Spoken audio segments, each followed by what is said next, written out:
Hello, and welcome to the Work, Wealth, and Travel podcast.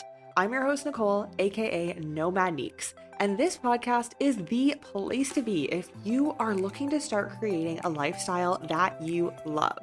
From business, entrepreneurship, travel, starting and sustaining a digital nomad lifestyle, and of course, making money online and investing, we talk about all of it here. So let's dive into it. Hello, hello. Welcome back to the Work, Wealth, and Travel podcast. I'm your host, Nicole, aka Nomad Neeks. And in today's episode, this is a Monday solo episode. Today, I am diving into a topic that I think is so fun. And if you listen to this podcast, you probably also think it's super fun. But I think most, maybe quote unquote, normal people think that this is not such a fun topic, but I'm going to make it fun today. We're going to dive into not all of the details because this can be a very all encompassing topic that I could create easily an hour, 2 hour episode about if we really want to dive into all of the details. But I am going to give you a basic overview of what the heck is five flag theory. What does that mean? And a different way of thinking about five flag theory that I heard recently, and that will be featured on the podcast in coming months. And that was a very interesting way to perceive five flag theory. And it made me realize that all of us living this global citizen lifestyle have a different way to perceive absolutely everything.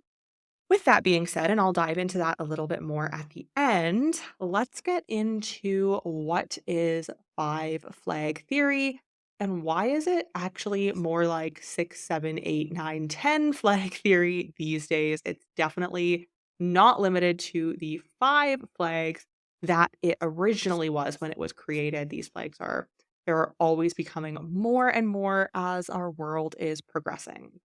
What is five flag theory? Flag theory or five flag theory is basically a concept that was created a while back by Harry Schultz back in around the 1960s. It originally was the three flag theory. Within the three flag theory, Harry, the founder of the flag theory, he created these three flags that you want to diversify to protect yourself, protect your wealth, and protect yourself from who knows what could happen in the country and or government where you happen to have a passport or live or be from, or potentially all of the above if they're all the same country. In his original three flag theory, the three flags were passports, offshore incorporation, and playgrounds. So, passports is pretty straightforward. Passports meaning do you have a second, third, fourth, whatever passport? And do you have those passports in case that you don't like the direction that your government is going in? You want to have a backup plan. And in today's day and age, you really want three plus. Three or four is a good number, even five, but you really don't just want two anymore. You want multiple backup plans, multiple passports. The next one was offshore incorporation, which means setting up your business overseas to reduce your taxes. There are so many places, if you have the right setup, of course, where you can not necessarily get your taxes to zero in some cases, depending on your business and where you are setting this up. But you can get your taxes very, very low, potentially zero, but if not very low. Think paying 5, 7, 10% tax, maybe even 15% tax, again, depending on your setup, instead of paying a 25, 30, 40, 50, even plus 50. I have heard of that many times. It's so shocking and unfortunate. But yeah, this flag really applies to setting up your business somewhere where you can reduce your taxes. And his original last flag in the flag theory was a playground. So a playground means having a address, a house, a rental, whatever that may be in a tax haven and spending your time there and spending your time in somewhere that if you are doing the right type of setup will not tax you. So you want to maybe have a home there, like I mentioned, or maybe not have a home there, but just go there pretty often. It's a place where you can call your semi home if you're not owning property. It's a place where you like to vacation, live, shop, do all of the things. And then maybe you want to leave and continue traveling or go to other countries. So those were the three originals. Now, when we are talking about five flag theory, it gets a little bit muddier. It's not so cut and dry these days because there are so many flags, and every person I hear speak, every podcast, every blog post now has different five flags. And the common ones are always going to be the same, which I'll get into in a second. But the full five flags, what I have noticed, usually vary a little bit. So, again, all of this is with a grain of salt. Any other podcast, blog article, speaker, anything that you see, it will be their version of the five flag theory, not necessarily what the true five flag theory is, because like I said, there are those ones that are staples, but then usually the fourth and or fifth can change a little bit depending on how you know and utilize your own five flag theory. Let's dive into what I am going to say are the five flags. Again, not sure if they are the OG flags, but they are definitely the prevalent ones. We have the second passport, which was part of the original three flag theory. We have the business haven, again, part of the original three flags, and playgrounds.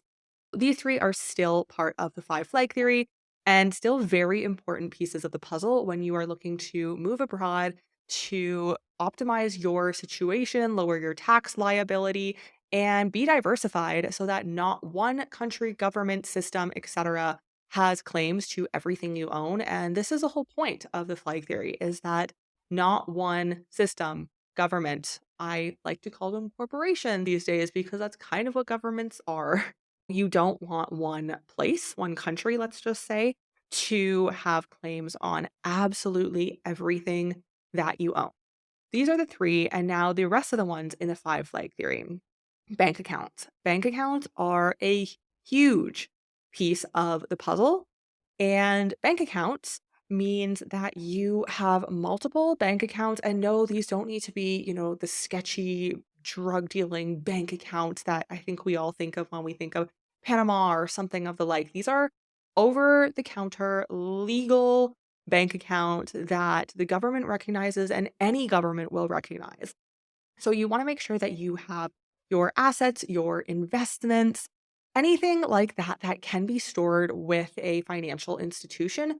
You want to have that in various different countries. And bank accounts, I could do a whole another episode. I love talking with other people about bank accounts because it is increasingly becoming so much more difficult to open bank accounts in different countries.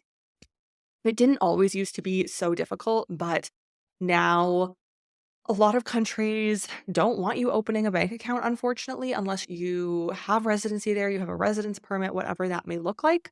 There are even some countries where it can be difficult to get a bank account, even if you do have residency in that country and a resident permit there. Banking is increasingly becoming more difficult, but of course, there are the tax havens that have been around for a while, where if you're a part of that system, sometimes even in the case of Panama, not a part of that system, then you can open a bank account there and actually bank in that account. It's not like it's a not legit account. There is an app and you can usually hold multiple currencies. I find it usually three currencies is pretty standard. You have account numbers and wire numbers and everything. These are legit bank accounts. The last one in the five flag theory is your residence, where you legally, this is important, legally, where you have residence. Now, you don't necessarily, depending on the country, have to actually live there to get residence. Maybe you have to live there no days a year. Maybe it's 3 months a year. Maybe it's 6 months a year. It does depend based on the country. That's where this entire plan varies so much based on your lifestyle and what you want, because what you want is going to be very different from me not wanting to have to stay in a country for 3 or 6 months out of the year, because that's not the lifestyle that I want to live. With legal residence, you want to obtain a second, third, or potentially fourth or more. There's no limit in a tax haven country to get the benefits to get the benefits of living in that country without the tax obligations of citizenship in some countries. Where I have my residence and my tax residence, I'm looking to actually get a few more in the future just for backup sakes. Now, you can really only have one tax residence. You have to figure out where that's going to make the most sense for you.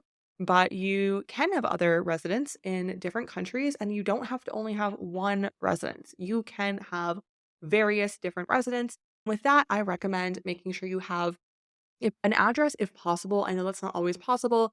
Have a phone number in that country. Have the basics, which we're going to dive in close to the end of this episode, but have the basics if you are a resident there, because when you're opening an investment account or a bank account elsewhere, they are going to ask, where is your residence? What is your phone number? What is the address? Sometimes they will want to see utility bills with the address on it. If you're not really truly living there, it can get tricky. If you have questions about that, then message me because I definitely know about that. That is the lifestyle that I live. These are the 5 flags. Again, it can be swapped out. Sometimes you will hear residence and tax residence. They are 2 different things. Sometimes you will hear, having, like I mentioned, multiple residencies, which you can absolutely do. That is totally legal. But then having tax residency as well in a country that is different from those residencies. Of course, you will need residency in a country if you're getting tax residency, but then you can diversify into more residencies and just have your one tax residency. Sometimes you might see residencies and or tax residencies as these different flags. Those are the 5 flags, and you want to make sure that you have ideally, and it's not easy to do, especially increasingly with governments being more strict, financial institutions being much more strict, and knowing that this is happening I don't want to say mainstream, but a little bit more mainstream for global citizens. You want to make sure that all of these countries are different. The country where you have your passport is different than the where the other 4 flags are. The country where you have your business set up is different than where the other 4 flags are. Basically, you want to have one country that is different and unique for each of these 5 flags if possible. And it is possible, but it's not something that you're going to set up tomorrow or next week or even next year. It's something that does take time. And if you have questions about this and what this may look like for you, then always feel free to message me and I'm happy to chat about what that plan may look like a little bit more for you. Because, like I said, everyone's situation is different depending what your business is, where your clients are coming from. If it's if it's in an in-person business, then that's just you're kind of tied to the country where your business is why you want to have, if possible, and I'm sure probably everyone listening does, but you want to have something online where it moves with you. Because if you are in one country, then you will be stuck paying taxes in that country for your business. It gets a little bit trickier when you do have a shop or whatever it may be that is a physical location in one country. These are great. These 5 flags, make sure that they're all diversified in different countries. Start figuring out a plan that works best for you. Let's get into some of the other options for when I say it could be 7 flags, 10 flags. There are so many more flags these days. It's not just 5 flags anymore. One of the flags that is important to note is what I call a digital flag. A digital flag means that you have security, you have assets, your communications is all protected online, and it's not all coming from one company that is based in one country. What does that mean? Let's say Google. You have all of your secure correspondence for your business, and you likely don't want any of this information to get leaked, and everything that you're using is going through Google Workspace. You're using their email, you're using their browser, you're using Google Drive, you're using Google Sheets and Docs, you're using the whole suite of Google. Well, Google is not very secure to begin with. If you really want security, I don't think anybody is going with Google, but it's easy. So that is one point, I guess, because it is easy and a lot of people use it. But You want, again, the one company, which is Google, has claims to essentially your entire digital business and lifestyle virtually. And we don't really think about this so much, but increasingly, because we know now how unsecure Google can be and how they don't sell your data in your email inbox in Gmail, but they do use that for different purposes and to target ads at you. And they do use that information. They don't sell it, at least they say they don't sell it, but that information is still used against you. So your digital flag is ensuring that you have protection and that you are using companies that are not just based in one country. Google is based in, I don't know if their company is set up in America or likely elsewhere, but they're based in one place. You want to make sure that you're using something. I know Proton Mail is a great option. I'm sure there's other options out there that are more secure. Proton Mail is amazing for security. They specifically promote that they have a VPN as part of their package, and they are everything that they do is encrypted and much, much more secure. So if you are using companies that are based in different countries, then that one country, if your data is ever seized, does not have claims to all of your data, all of your files, all of your emails, whatever that may look like. There are so many more other flags that I'm just going to briefly mention, but as you continue down this lifestyle, you again want to make sure that all of your flags are diversified into different countries because you don't want one country or government to lay claims on even three or definitely not four of these flags because then they have maybe not all, but almost all of your assets. So you want to make sure that you are diversifying these five flags. And like I said, as you continue down this journey, some other flags that you can diversify in could be investments, could be if you are looking to store your gold somewhere, or if you have valuables that you want stored somewhere. Don't store that in a place that has three or four of your other flags because the government can lay claims if they would ever need to, and especially if you're a high net worth individual, on all of those things that are based within that country. What else do we have? Real estate. Real estate is a big one. Make sure that that is diversified. We also have medical care. The medical care flag, especially if this is something that you need on a regular basis, then you want to make sure that you are in a medical care system that is different from all of these other five flags, that you're getting service, that you are paying the Medicare bills, medical bills to the country that is different, and not all of your claims are within a country that already lays claims to many of your other flags, because that could then tie you more deeply to one specific country, which is the whole point of this is to not be tied to one country, to lower your taxes, and to truly live a global lifestyle. I mentioned at the beginning that this is one way to think of five flag theory. And when you see most people speaking or writing about five flag theory, you will hear something very similar. And again, the flags can change somewhat, but something very similar to what I just mentioned. However, I was recently speaking to somebody, and it was a very interesting conversation surrounding the flag theory because he had a different take on it. And like I said, this will be coming out on the podcast in coming months. But his take, when I asked him about the five flag theory and what are the flags, well, he started telling me that for him, the flags meant that when you obtain residency, citizenship, whatever it may be, some sort of permanent or semi permanent tie to a country. He put it very well. He has different wallets for different countries where he has flags and where he has citizenships and residencies because you want to diversify what you have in that country. And to get set up in a country, what do you need? You need potentially an address. You will need your driver's license. Usually, if you are getting a residency, you will also get a driver's license. You need your banking cards.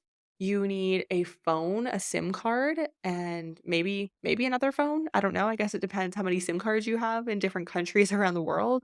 But you'll need a SIM card. So you need the basics to get set up. So for him, flag theory was setting up these basics, setting up the address, the bank accounts, the phone SIM number, setting up all of these things in the country where you are a temporary permanent resident or citizen, where you are setting up one of your flags. I thought that this was an interesting take, and I wanted to include this at the end of the episode because flag theory can be very subjective, as I have mentioned throughout this podcast, but this was a different take that I had never experienced online or seeing any speakers, podcasts, anything like that surrounding flag theory. I thought that that was very interesting. So thank you for listening. I hope that this brought more clarity to what the heck flag theory is and why it is important if you are looking to live a global citizen lifestyle. Again, I'm diversifying the language from digital nomad to global citizen because global citizen is really if you see yourself living this lifestyle long term. And if this is a true lifestyle for you, if this is just something that you love traveling and it's going to be 5, 10, even 15 years, and then you plan to go back to your home country and live there, don't don't bother. Of course, it's great if you can easily set up bank accounts or anything like that in countries. It's always great to diversify, but unless this is truly a lifestyle for you for the rest of your life, this is definitely going to be a journey that you're going to go down just to reverse once you end up becoming a resident and or citizen. Likely you probably won't revoke just to get your passport, your citizenship again, but to get your citizenship or your residency again after it has been renounced. So this is really something that you want to start thinking about if you are looking to diversify your life for the rest of your life. I thought that was important to note. That's why I'm speaking more to the global citizens here than to the digital nomad crowd. But if you are nomadic and maybe you are not sure, this is a good time to start thinking about what you want your life to look like down the road. For me personally, I don't know what my life is going to look like. I think that is so boring. I do not want to know what my life is going to look like. That's why I left the corporate world and I worked for myself and I'm in a different country, city, town, whatever it may be every single month. But I also know my goals and my plans and what I want for the future. I don't need to know exactly what every single day or where I'm going to be is going to look like to know the goals that I have for myself in 1, 5, 10. I was going to say 50 years, but yeah, I guess I'll still be around in 50 years. In 50 years. Not that I've thought quite that far, but I do have a plan for what I want my life to look like. And the day to day is a little bit more free than the entire scope of the picture. And I know that being a global citizen is absolutely within that picture. So I hope this episode got you thinking and maybe you learned something new. If you did, then please message me on Instagram or tag me, take a screenshot of what you are listening to now, whether it's on Spotify, Apple Podcasts, wherever it may be.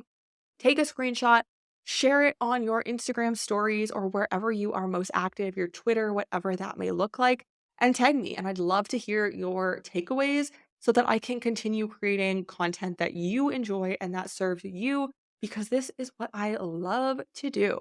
So thank you for listening. All of my links are below if you want to connect or grab my freebie or anything like that. I would greatly appreciate you leaving a review if you are enjoying this podcast. And the reviews really encourage me because 3 episodes a week is not easy. I've been doing 3 episodes for 2 or 3 months now. Not easy, but so, so rewarding. And I hope that it brings you more knowledge on your digital nomad global citizen journey.